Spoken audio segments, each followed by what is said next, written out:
Welcome to the MVIE highlights. This is Daredevil, Born Again, Season 1.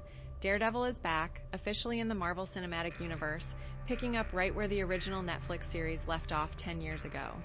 Watch my recap if you want a refresher on those original seasons, but suffice to say, Matt Murdock is a blind lawyer, but he's got super hearing, so he's the superhero Daredevil. Right now, life is good for our crew. Matt's hanging out with his friends Karen Page and his longtime best friend Foggy Nelson. But tonight, Foggy gets a call one of his clients is in danger, so Matt Murdock suits up. It's Daredevil time. But turns out this was a distraction because Matt's archenemy Bullseye is back at the bar and shoots Foggy. Daredevil swings back over there for an epic rematch. Oh, Bullseye's throwing things, but in the end, Daredevil wins. But actually Matt loses because his best friend Foggy dies. Filled with rage, Daredevil breaks his one big rule, no killing, and throws Bullseye off the roof. Turns out though, if Bullseye survives, it wasn't actually that high. But now believing that Foggy was killed because Bullseye wanted revenge on Daredevil, Matt decides to give up the mask and quit being Daredevil for good. We pick up 1 year later, where Bullseye is sentenced to life in prison. Matt and Karen haven't spoken, she moved over to Seattle, and Foggy's death kind of broke their friendship. Matt's career is going well. He's got a thriving practice with his new law partner, former district attorney Kirsten McDuffie. Retired police officer Cherry found out Matt is Daredevil and has become his new friend and private detective. Matt's love life is going well too. He's just met Dr. Heather Glenn, a psychiatrist, and they've hit it off. Things move quick, she moves in. But without Daredevil, crime in the city is doing better than ever. Remember, the crime boss of all New York is Wilson Fisk Kingpin. But he's been out of commission for a while. Remember, he was shot in the face by his niece Echo. In his absence, his wife Vanessa has taken his spot and has been doing a great job. But now, without giving her a heads up, Wilson Fisk comes back. It's not a happy reunion for Vanessa. She feels abandoned because after he recovered, without explanation, he went away, I guess, to find himself and stuff. He's like, yeah, sorry about that, but I have a new plan. We need to retire from the crime business because now he wants to be a new type of kingpin. He's running for mayor of New York City. Now, everyone knows that Wilson Fisk is the crime boss kingpin. He's quite literally a convicted felon. But as we've learned, a lot of voters don't care about that. Matt Murdock grabs a coffee with his old archenemy. Hey, what's your evil plan? But Fisk is like, hey, I'm a changed man. I honestly just want to be a good mayor. And so for now, Matt and Fisk are no longer Daredevil and Kingpin. They have a truce. Now, one night on his way home, Hector Ayala sees some guy getting beat up in the subway, so jumps in to protect him. Unfortunately, in the scuffle, one of the guys is hit by a subway train. And extremely bad news, they were cops out of uniform. Their story is that Hector attacked them out of nowhere, but with his super hearing, Matt knows Hector's innocent. Matt manages to find the witness they were beating up right before the dirty cops came to kill him. Matt expected they would beat him up a bit, but he didn't expect they would be so bold as to kill a lawyer. So Matt goes into Daredevil mode and beats these bad cops up.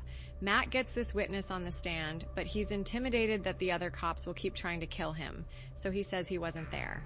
Without the witness, Hector's case is looking bleak, but he has a secret. This isn't the first time he's stepped in to defend the city. Hector is the masked vigilante, White Tiger. He's well known around New York as a local hero, so the jury finds him innocent and Hector is free.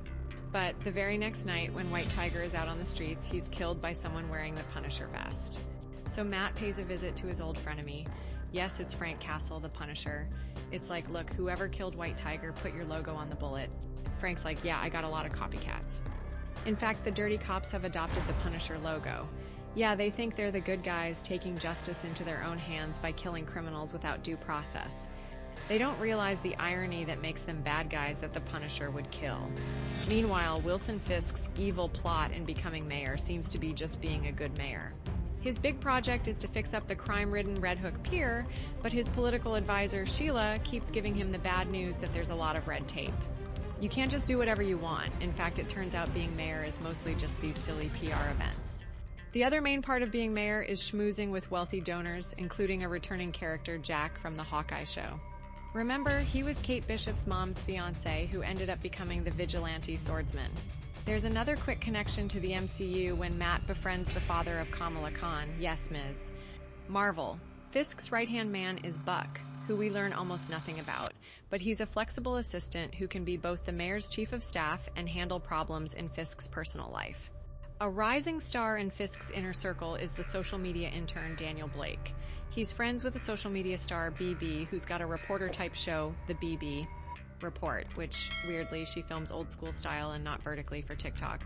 But turns out her full name is BB Urich, named for her uncle, Ben Urich, who, of course, in the original show, Fisk killed.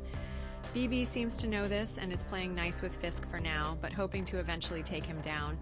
One night at partying, Daniel makes a huge mistake and talks about a plan before it was ready, which BB writes into a bad headline. For this failure, the old Fisk would have crushed this kid's head, but crushing heads is frowned upon when you're the mayor. But Daniel makes an impassioned apology about how he's a huge Fisk fanboy and will be loyal forever. Fisk recognizes loyalty like that is hard to find, and it seems like he kind of sees himself in this kid, takes him as his protege. Fisk and Vanessa are still having trouble. They start going to couples counseling with none other than Matt's girlfriend, Heather.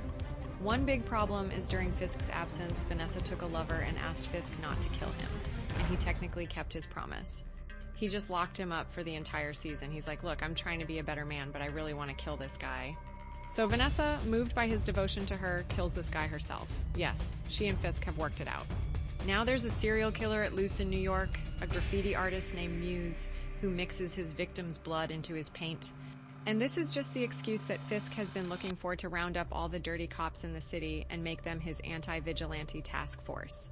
They'll be operating with zero oversight and reporting directly to the mayor.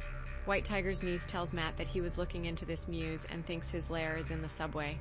She goes down to investigate herself and, of course, is immediately caught. No one else can help her fast enough. This is the final straw. Yes, Matt becomes Daredevil again. Daredevil busts in and beats this guy up, but while he's saving the kid, the villain, of course, escapes. Matt's girlfriend, Dr. Glenn, has a very disturbed client who, of course, is Muse and is going to kill her for his masterpiece. Luckily, Daredevil gets there in time to beat this weirdo up again, but it's actually Heather who shoots Muse and kills him. But Fisk covers up Daredevil's involvement. His anti-vigilante task force takes credit for protecting the city. Heather also doesn't credit Daredevil with saving her. She thinks he's just as bad as Muse. She becomes strongly anti-vigilante and pro-Fisk, so yeah, her and Matt ain't gonna work out. For the grand finale, we come back to Benjamin Poindexter Bullseye.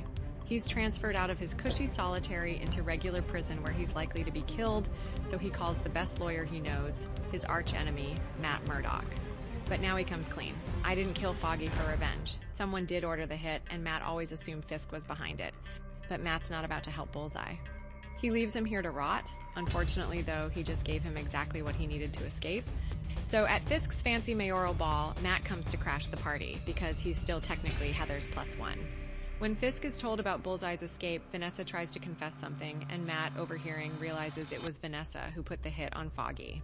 But just then, Bullseye has come to kill Fisk, just, I guess, because he hates him, and Matt instinctively leaps in front to protect him, taking a bullet for his archenemy. Fisk uses this attempt on his life to initiate a full citywide lockdown. His advisor, Sheila, is like, sir, this is absolutely not legal. But he's like, yeah, I don't care anymore. It's time to decide, are you with me or against me? The police commissioner is against Fisk and tries to recruit Sheila to whistleblow with him. But Sheila's now afraid of Fisk. She turns the police commissioner in, and Fisk is done playing by the rules. He's decided that mayors are, in fact, fully allowed to crush people's heads. Meanwhile, Matt is recovering at home, but Fisk isn't thankful for him saving his life. He's sending the Brute Squad to kill him. Luckily, Matt's got a friend looking out for him. It's Frank Castle, the Punisher. Yeah, epic fight scene. Daredevil doing super karate, while Punisher's doing his superpower, guns. Also joining for the finale is Karen Page, who flew back to New York when she heard things were bad. She and Matt look through their old legal files to find out why Vanessa had Foggy killed. Turns out the case he was working on involved the Red Hook Pier, and he discovered what she needed to cover up.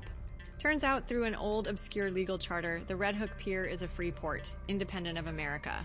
And this is apparently their master plan. Once they control the city and the pier, they can do whatever illegal stuff they want, and it's still kind of legal. So they head to the pier for the final fight to take Fisk down before it's too late. But Karen's like, Matt, I hate to say it, but it maybe is already kind of too late. You're injured and you're way outnumbered, and there's no way to even stop Fisk tonight unless you're willing to kill him. And Daredevil is not. But the Punisher is. He has Frank Castle busting in to take down the whole Brute Squad single-handedly. Eventually, though, of course he's outnumbered, and these guys don't kill him. They all idolize him. It's like, look, man, you can join us and now kill bad guys legally. But Frank turns him down, lets him know that they are the bad guys he wants to kill, so he's a taken prisoner. Although Punisher doesn't stay prisoner for long, in the after-credits scene, he breaks out immediately.